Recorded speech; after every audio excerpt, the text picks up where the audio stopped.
Solo Média. Vous nous suivez sur Canal Plus 353, TNT Canal 33, TV d'Orange Canal 8 et puis Eutelsat IPTV, et vous nous écoutez sur la 96.1 à Dakar, c'est Solo Média. Vous nous suivez également sur nos différentes plateformes digitales, sur Solo Média YouTube. Aujourd'hui, c'est le mercredi, 3e jour de la semaine, 6e jour du mois de mai 2026. Merci à la régie qui assure la partie technique, Mohamed Touré, Mohamed Thiam, Baba Dara et Sagnan. Et je ne suis pas seule sur le plateau. Comme vous le savez, tous les matins, je suis en compagnie de mon binôme. Il se nomme Al-Amin Senghor. Bonjour. Merci à vous, Fatou Ndiaye. Bonjour, bonjour à toutes et à tous. C'est excellent mercredi. Et tu es bien habillé, hein? Merci encore une fois. Une très belle veste, une belle chemise et une très belle cravate. Vous êtes en train de faire mon portrait, là. Vous êtes beau ce matin, là. Il suffit juste de dire que vous êtes un peu élancé, à environ 2 mètres 05 de taille, de teint noir, et puis entrer dans le portrait moral. Dire que c'est un jeune très pieux, très correct. Oui, et voilà. Et ça, je confirme.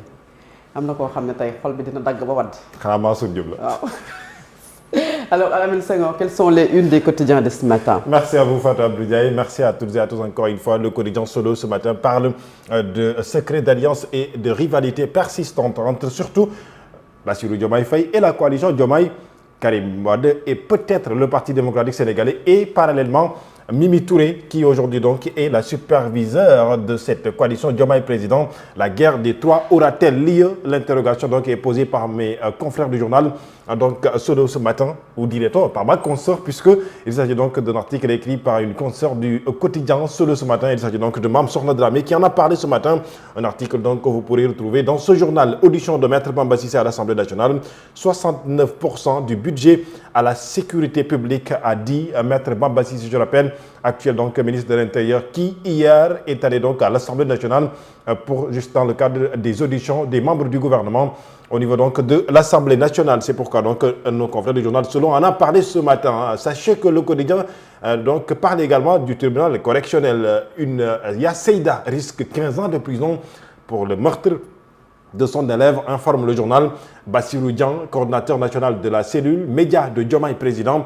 Le président Bassirou Diomaye Faye a les épaules solides, a-t-il dit ce matin. Donc, ces propos ont été également donc repris par mes confrères du journal Solo. Là où Source A parle toujours de politique, mais cette fois-ci de quelqu'un qui a occupé en quelque sorte donc au centre d'intérêt des quotidiens, en tout cas de l'information sénégalaise, il y a de cela quelques années. Rappelez-vous, on en parlait déjà il y a de cela quelques jours, puisqu'il s'agit donc du député Merdé Agnam Farbangom, libéré fraîchement de prison, à peine donc élargi de prison. Farbangom lance une tournée politique à Fouta. Grand retour au Bercail, titre le quotidien Source A, avec Dakar comme point de départ ce samedi 9 donc, mai 2026 à 10h pour une descente progressive vers le Fouta, son fief politique. Le député Merdé Agnam signe son grand retour sur la scène politique avec une vaste tournée dans le nord du pays prévue donc, je le disais à l'entame de mes propos, ce sera donc le samedi prochain, 9 mai. Il s'agit d'une caravane populaire qui débutera à Lumbel-Lana à 14h, suivi de Ranérou à 15h, avant d'aboutir à un grand rassemblement à Ourossogui où, toujours selon mes confrères, se tiendra un meeting politique d'envergure qui devrait mobiliser les communes de Ogo, Matam ainsi que le département de Kadel. Une visite de courtoisie prévue chez Tchernou Momodouli. Nous informe également le journal Source A qui nous parle donc de la réhabilitation du stade Iba Mar Diop. Bamba Fall qui exige l'arrêt des travaux. Pourquoi? Les raisons à retrouver également donc dans ce journal Source A. Sud Quotidien à sa une. Non-saisine du Conseil constitutionnel sur la réforme du code électoral qui fait débat depuis justement donc son adoption à l'Assemblée nationale. Pastef renvoyé à ses décisions, titre le quotidien Sud ce matin. Pour le quotidien La Tribune, Takoua, le Sénégal renonce à saisir le Conseil constitutionnel. L'opposition parlementaire met Diomaye devant ses responsabilités, titre le journal du groupe des médias qui également donc a parlé de questions judiciaires. Le confrère journaliste Pape Ndiaye est donc échappé encore une fois au monstre. Il a été donc libéré après son audition hier à la sûreté urbaine. À la une du journal Vox Populi, l'anniversaire des 100 ans de Maître Abdoulaye Wade, l'ancien président sénégalais, le pape du Sopif, sera finalement célébré les jeudis 4 juin et vendredi 5 2026. Les célébrations se tiendront au Grand Théâtre National Doudou Ndiaye Coumba Rose et au Monument de la Renaissance africaine. Il y aura une exposition et un colloque scientifique en plus d'une fête populaire et d'un concert à partir donc de 16h, a informé hier le Parti démocratique sénégalais qui a donc détaillé bien entendu la programmation du centenaire de l'ancien président sénégalais. Il s'agit donc de Maître Abdoulaye Wade. Recours ou non contre la loi modifiant le code électoral en ses articles L29 et L30 du code électoral, bien sûr, la cacophonie et les divisions chez les députés de l'opposition, titre le journal Vox Populi ce matin. Après les députés non inscrits, le groupe Takualu Sénégal a bien entendu sur soi à saisir le Conseil constitutionnel. Nous informe le quotidien Vox Populi ce matin. Parallèlement, Thierno Alassane Sall, lui député à l'Assemblée nationale et non inscrit, prend le contresens. Nous ne renonçons pas à saisir le Conseil constitutionnel puisque selon lui, c'est un devoir. Il nous semble essentiel de saisir toute occasion pour écarter donc une loi manifestement inconstitutionnelle. Et le député Pape Djibril Fall, lui aussi non aligné à l'Assemblée nationale, a montré son étonnement dans l'attitude des députés de l'opposition. Pape Djibril dit qu'un recours contre cette loi est donc impératif, a-t-il dit. C'est pourquoi donc le journal nous parle de cacophonie et de division chez les députés. Le quotidien Vox Populi également parle de la polémique autour du projet d'électrification rurale. Les avocats de Seydou Kane qui se sont exprimés, bien entendu, à l'occasion d'une conférence de presse, passe à l'offensive. L'État interpellé sur les 37 milliards de francs CFA, toujours donc dans cette affaire Azer Aopo au Sénégal. Wolf Quotidien a ça une recours contre la modification du code électoral. Cacophonie dans l'opposition, titre le journal. Meta, bien entendu, à sa une, comme vous pouvez donc le voir ici, l'image de Aïssata Tall Sall, aujourd'hui donc présidente de la coalition d'opposition parlementaire Takualu Sénégal, et Thierno Alassane Sall ainsi que Amadou Ba, chacun son point de vue par rapport justement donc à l'idée certainement donc de s'attaquer à ce projet de loi modifiant l'article L30 du code électoral et abrogeant l'article modifiant l'article L29 du code électoral et abrogeant l'article L30 de ce même code. Yor parle de cette réforme électorale. Pourquoi le PASTEF défend un modèle plus démocratique que Diomaye? Les 5 points donc de rupture ont été donc évoqués par le quotidien Yor ce matin. La philosophie d'abord juridictionnelle de cette loi, selon Diomaye, c'est la logique de régulation et de moralisation. Et selon PASTEF, c'est une logique d'ouverture et de protection des droits. Eh bien, parlant de la durée de l'inéligibilité, selon Diomaye, il y a un flou, risque d'exclusion prolongée. Et selon PASTEF, s'il y a donc quelque sorte donc qui montre qu'il y aura un plafonnement à 5 ans après la peine. À retrouver également donc les autres détails dans ce quotidien Yor qui en a parlé largement dans sa parution donc du jour. Et les autres quotidiens également donc au-delà de ces quotidiens, on parlait d'autres sujets, notamment le journal Réumi qui revient sur le trafic de faux documents à Wakhinane Nimzatt. L'adjoint au maire et un célèbre lutteur ont été donc arrêtés, informe le journal Yor. Réumi également qui parle de litige avec Aopo au Sénégal. La défense enfonce laser et récuse toute résiliation du contrat. Le quotidien, le point actu revient sur cette réforme du code électoral. L'opposition qui se retire et la balle est aujourd'hui dans le camp du président Bassirou Diomaye Diakhar Faye, informe donc le journal puisque c'est lui le porteur d'un avant-projet réformateur du code électoral. Le quotidien Libération ce matin donc parle de l'affaire de l'enfant de 18 ans tué à Vélingara Fulbe, M.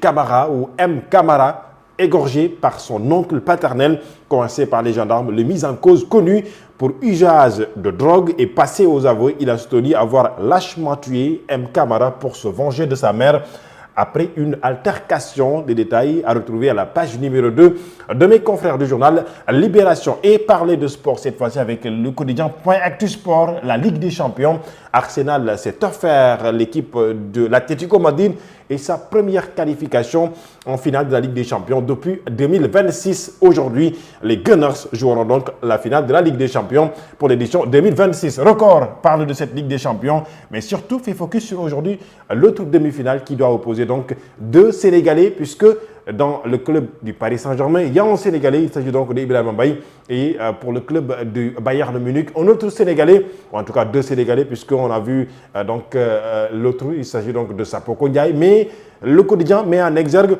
Nicolas Jackson, donc Bayern, qui jouera face au Paris Saint-Germain. Jackson ou Mbaye, à qui la finale, s'interroge mes confrères. Réponse certainement à partir de 19h pour voir exactement qui se qualifiera en finale direction Budapest, où se jouera justement donc cette finale de la Ligue des Champions 2026 face certainement à l'Arsenal. Merci beaucoup Lamine Senghor, et tout de suite c'est la grande édition de 7h.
Des réseaux synchronisés de Solo Média, le journal, voici les principaux titres. Le groupe parlementaire de l'opposition renonce à sa décision de saisir le Conseil constitutionnel pour l'annulation de la réforme du code électoral en ses articles L29 et L30 adoptés la semaine dernière par l'Assemblée nationale sur initiative des députés de la majorité. 100 ans, ça se fête, le PDS compte rendre un hommage solennel à Maître Abdoulaye Wade à l'occasion de ses 100 ans. Plusieurs activités commémoratives sont prévues pour célébrer son parcours politique et son héritage. Et puis, suite et pas fin de l'affaire Azer, les avocats de l'entreprise AO Power Sénégal et de l'homme d'affaires Seydou Kane exigent des explications à l'État du Sénégal sur les 37 milliards de francs CFA décaissés par les Espagnols et toujours sans réponse.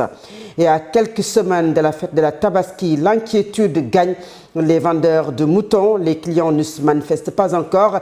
Les rares trouvés sur place estiment que les prix des béliers sont très chers. Et puis l'Inter, le sport et la revue de la presse mettront un terme à cette édition.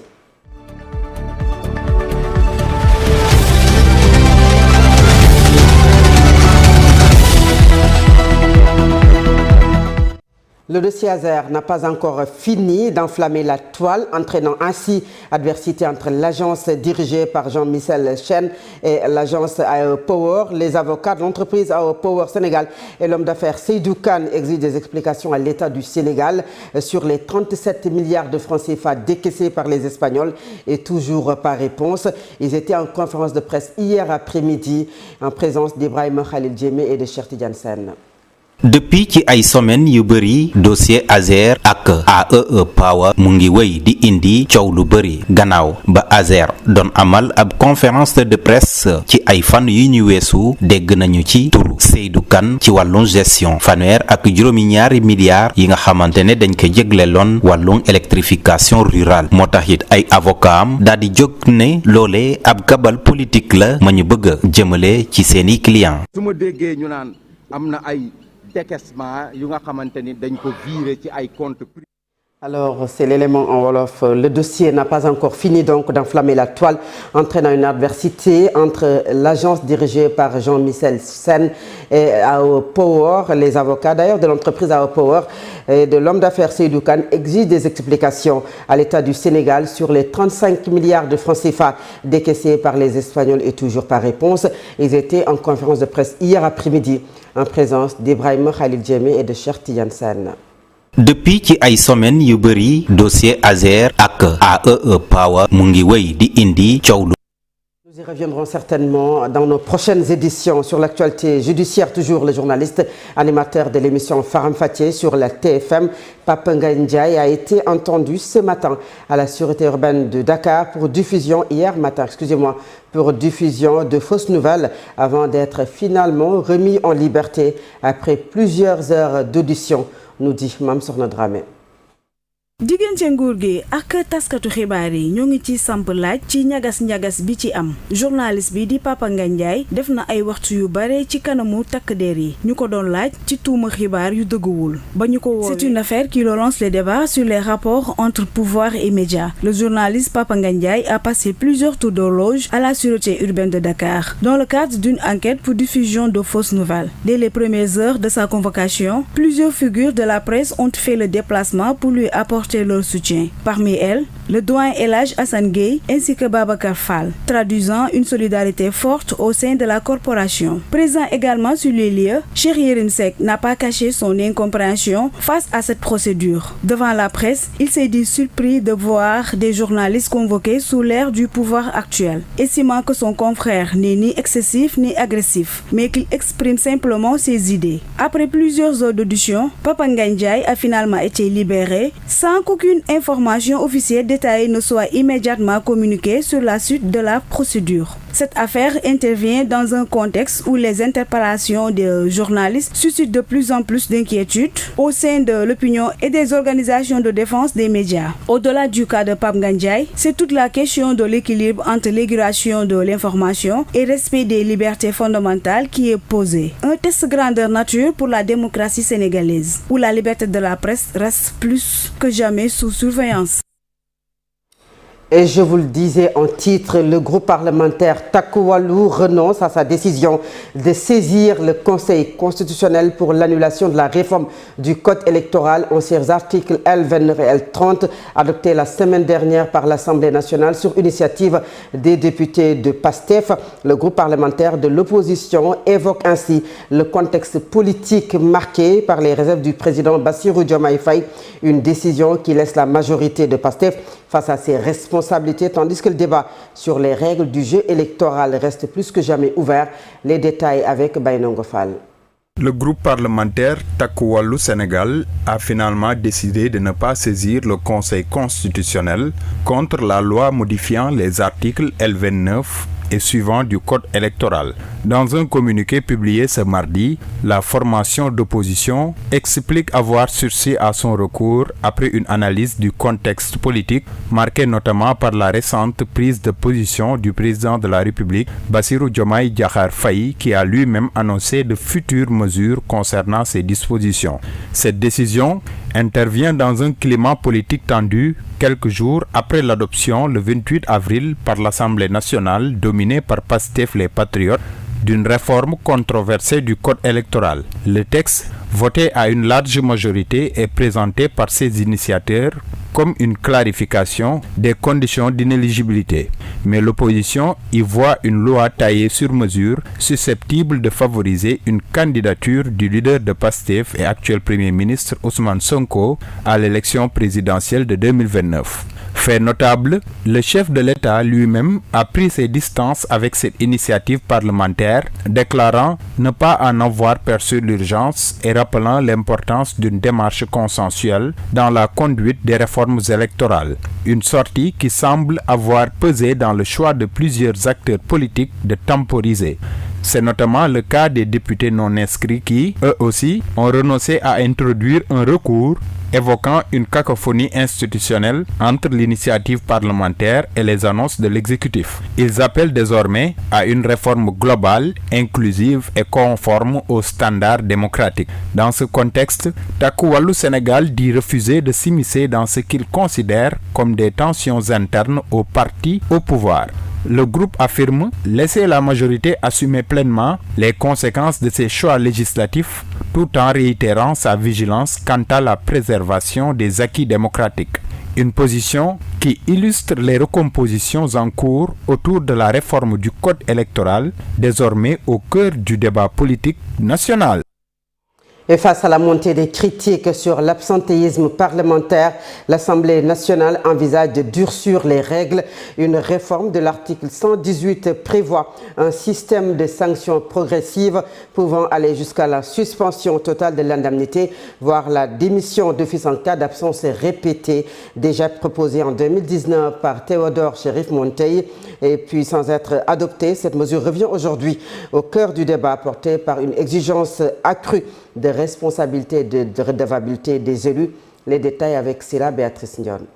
L'absentéisme parlementaire revient avec force au cœur du débat public. Une proposition de modification de l'article 118 du règlement intérieur de l'Assemblée nationale est actuellement à l'étude. Dans le viseur, les députés régulièrement absents des séances plénières sans justification qui pourraient désormais voir leurs indemnités réduites, voire suspendues. Le texte vise à instaurer une discipline plus stricte au sein de l'hémicycle. Pour ses initiateurs, il s'agit de rappeler une évidence. Les députés élus au suffrage universel ont une obligation morale et institutionnelle de participer activement aux travaux parlementaires. Leurs absences répétées est perçue comme une rupture du contrat de confiance avec les citoyens. Concrètement, la réforme prévoit un dispositif progressif de sanction des 3 absences injustifiées. Une retenue équivalente à la moitié de l'indemnité parlementaire pourrait être appliquée à partir de 8 absences. En séance plénière, l'indemnité sera totalement suspendue. Plus radical encore, le texte introduit la possibilité d'une démission d'office après 10 absences, traduisant une volonté claire de mettre fin à toute forme de laxisme. Cette initiative n'est pas nouvelle. En 2019, une proposition similaire avait été portée par le député Théodore Chérif Monteil. Sans succès, son rejet à l'époque illustre les réticences persistantes au sein même de l'institution. Aujourd'hui, le débat est relancé dans un contexte de forte exigence citoyenne en matière de transparence et de redevabilité. Reste à savoir si cette fois, la réforme parviendra à franchir le cap de l'adoption. Proposée en 2019 par l'ancien député Théodore Chérif Monteil, cette initiative visait déjà à répondre à une problématique jugée persistante. Le parlementaire estimait qu'il était urgent de régler depuis longtemps la question du statut du député. Selon lui, la modification de l'article 118 permettrait de mieux encadrer la fonction parlementaire et d'inciter les élus à prendre pleinement la mesure de leurs responsabilités. Il invite ainsi la législature à aller jusqu'au bout de la réforme du statut du député, notamment en prévoyant des sanctions en cas de manquement. Théodore Chérif Monteil, que je vous propose de suivre au téléphone de Sira Béatrice Ndion. La réforme du règlement intérieur de l'Assemblée nationale concernant le statut du député et en particulier l'article 118, c'est une excellente chose. Depuis très très longtemps, quand j'étais député, d'ailleurs j'en ai toujours parlé, je disais qu'il faut qu'on règle cette histoire de statut du député parce que la perception que les Sénégalais ont du député est mauvaise parce qu'on a l'impression que les députés ne travaillent pas, qu'ils s'absentent, l'hémicycle est toujours vide, les gens ne vont pas en commission et on ne peut pas accepter que des Sénégalais élisent des gens, mobilisent des fonds issus de l'argent du contribuable sans qu'ils ne fassent le job. Pour moi, c'est une très bonne chose que de ponctionner les indemnités du député absentéiste. Ça remettra les choses en place. Et si en plus de ça, le risque de perte du mandat est dans la réforme, les gens prendront un peu plus le travail du député au sérieux. Donc pour moi, c'est une excellente chose et j'encourage vraiment cette législature d'aller jusqu'au bout dans la réforme du statut du député. Et il est temps qu'une instruction du bureau, c'est prévu, vienne dire comment le député doit se comporter au sein de l'hémicycle avec des exigences très claires et des sanctions possibles en cas de manquement. Et le Parti démocratique sénégalais a fait face à la presse hier après-midi dans le cadre des préparatifs du centenaire de son leader historique, Maître Abdoulaye Wade. Au cours de cette rencontre, le secrétaire national est revenu en détail sur les dispositions prises pour rendre un hommage solennel à Maître Abdoulaye Wade à l'occasion de ses 100 ans. Plusieurs activités commémoratives sont prévues pour célébrer son parcours politique et son héritage. Pape Maguette Ba et Fallou ont suivi la conférence de presse. Le centenaire du pape du Sopi, Abdoulaye Wade, s'annonce en grande pompe. Le secrétariat du Parti démocratique sénégalais a rencontré la presse pour présenter les grandes lignes de l'hommage qui sera rendu à Maître Abdoulaye Wade. Responsables, militants et guides religieux ont massivement répondu présents à ce point de presse, ouvert par des prières de Serigne Abdoul Khoudoss Mbacké. À cette occasion, Mayoro Faye a détaillé le programme des festivités tout en exprimant les sentiments du PDS à l'endroit du président Bassirou Diomaye Diakhar Faye. Le Parti démocratique sénégalais exprime toute sa reconnaissance et sa profonde gratitude à son Excellence, Monsieur le Président de la République, Bassirou Diomaye Diakhar